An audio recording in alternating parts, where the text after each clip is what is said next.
Bismillahirrahmanirrahim. Alhamdulillahi rabbil alamin. Wassalatu wassalamu ala rasulillah sayyidina wa maulana Muhammadin wa ala alihi wa sahbihi wa sallam. Subhanaka la ilma lana illa ma 'allamtana innaka antal alimul hakim. Bonjour à tous et à toutes. Bienvenue dans ce 5e numéro de votre émission hebdomadaire Référence. Merci de nous suivre à travers le monde. Nous savons que cette émission a pour but de présenter pour chaque thème que nous abordons les références irrelatives. Vous nous avez suivis lors des précédentes émissions sur la signification du terme Mahdi et ce qu'il représente dans le monde islamique. Parmi les positions doctrinales sur le statut du Mahdi, nous avons dit qu'une partie est pour la thèse du retour du prophète, paix et salut sur lui. Et lors de la dernière émission, nous avons exposé comment nombre de savants a accepté la possibilité qu'un prophète ancien ou nouveau vienne après Muhammad, paix et salut sur lui. Selon ces savants, le terme Khatimin Nabiyyin ne fait pas référence à une position temporelle, mais plutôt à une position honorifique, comme l'a dit le prophète. J'étais le Khataman Nabiyyin avant que le prophète Adam ne naquît. L'émission d'aujourd'hui, chers internautes, consistera à présenter un Mahdi qui est apparu dans une contrée reculée de la terre de Cham, et nous allons voir avec vous si les signes qui ont été prédits sont conformes ou non.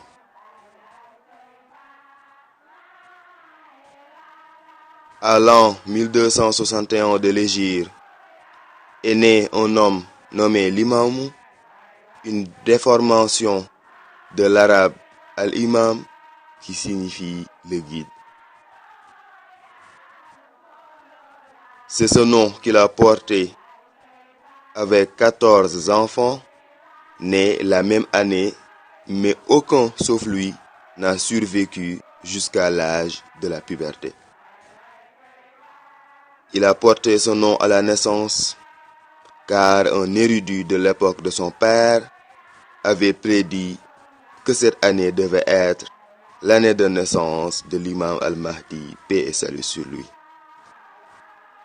Le livre Bushra al-Muhibbin de Cheikh Makhtar Lo nous renseigne que ce savant a demandé au père de l'imam et à tous ses semblables de donner le nom de l'imam al-Mahdi à tout enfant mâle qui naîtrait au cours de cette année.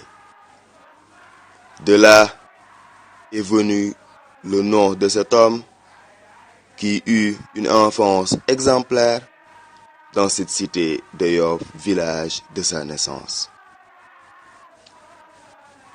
Cette cité de Yoff se trouve à l'extrême ouest de Dakar, une ville se trouvant à l'extrême ouest du Sénégal, un pays se trouvant à l'extrême ouest du continent africain, donc de la terre de Cham. Il eut une vie exemplaire donc, mais une vie normale. Se maria et eut 2 épouses.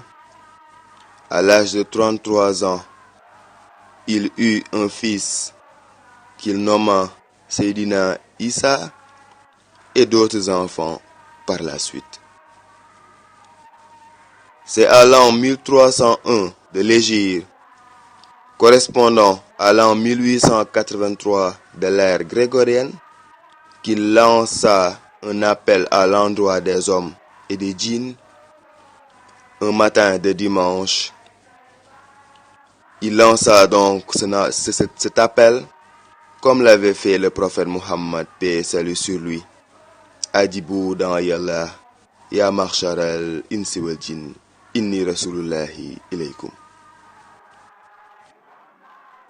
Ceci est en adéquation avec la thèse qui voudrait que le Mahdi ne soit que le retour du prophète, paix et salut sur lui. Il n'a fréquenté aucune instance scolaire et est resté illettré durant toute sa vie, comme l'a été le prophète, paix et salut sur lui. Il n'a rien écrit de sa propre main, car comme le prophète, il ne le pouvait pas. Toutefois, parmi ses disciples se trouvaient des savants qui maîtrisaient la langue arabe et qui transcrivaient ses propos pour les rendre éternels. Ceci est en adéquation avec la thèse qui veut que le Mahdi soit un illettré et un non-arabe, adjami ou ummi, et que parmi ses apôtres se trouvent des gens qui maîtrisent bien la langue arabe. وهم من الأعاجم ما فيهم عربي لكن لا يتكلمون إلا بالعربية. Cette thèse est soutenue par Ibn Arabi dans Futuhat, page 327, tome 3. C'est sûrement pour corroborer cette thèse que le chantre Abdullah Silla nous relate la chronologie de l'adhésion des savants dans la communauté du Mahdi, paix et salut sur lui. Il dit Awwaluhum Abu Bakar huwa hiyarul ahlillahi, summa al-imamu jallanda tangeja maskanan jalil, summa tafsir ndike ata wa khawmuhu li wajhillahi, summa tafsir jallo kaza huwa ajmalu rijal. Le premier d'entre eux, cela veut dire parmi les savants, le premier d'entre eux fut Abba Bakr Silla. Il est le meilleur des partisans de Dieu. Après ce fut le tour de l'imam de Djallanda, en l'occurrence Tafsir Ibrahim Mbeng, connu par tout Rufisque pour sa science. Après 20, Tafsir Nikewad et tout son peuple, cela veut dire tous ses disciples, pour la face de Dieu. Par la suite 20, Tafsir Abdullahi Diallo, il fit le plus beau des hommes. À part cela, on peut citer Cheikh Makhtar Lo, qui a transcrit en temps réel les sermons du Saint Maître, paix et salut sur lui. La liste est loin d'être exhaustive, mais nous ne pouvons sûrement pas citer tous les savants qui ont répondu à cet appel. Concernant cet appel donc, il a eu lieu à Yoff, nous le rappelons, village qui se trouve à l'extrême ouest de Dakar, région se trouvant à l'extrême ouest du Sénégal, pays qui se trouve à l'extrême ouest du continent africain.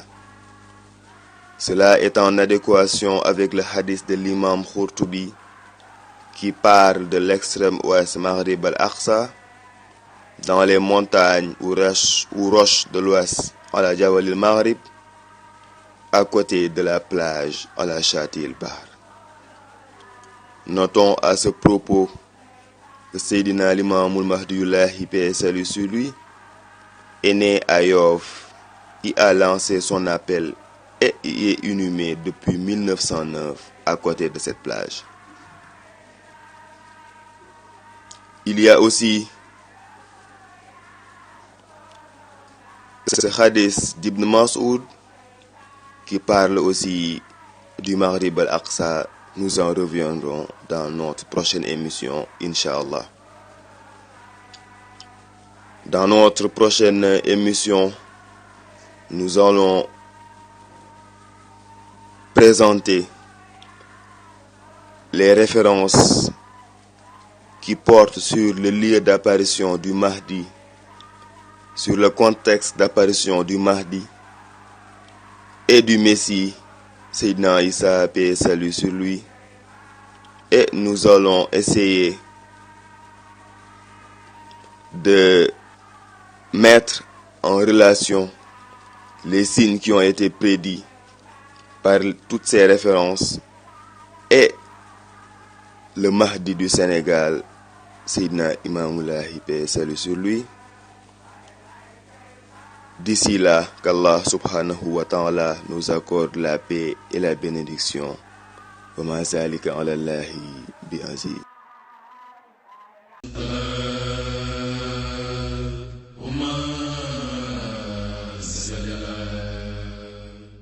سيدنا محمد وسلم